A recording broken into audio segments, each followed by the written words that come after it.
Your lease expired 6 months ago. Your tenant's still there. Are they a squatter? No, you've created a month-to-month holdover tenancy and you're probably losing money. This isn't a free-for-all. Every term from your original lease, rent, pet policies, maintenance, still applies. You just lost your guaranteed term. This arrangement feels flexible, but it's a trap. Your tenant can leave with 30 days notice.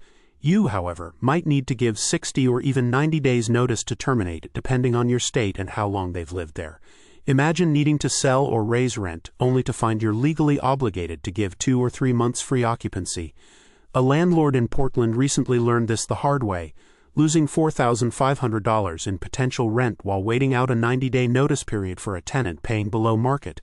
You're giving away control and cash, powered by LeaseBase intelligence.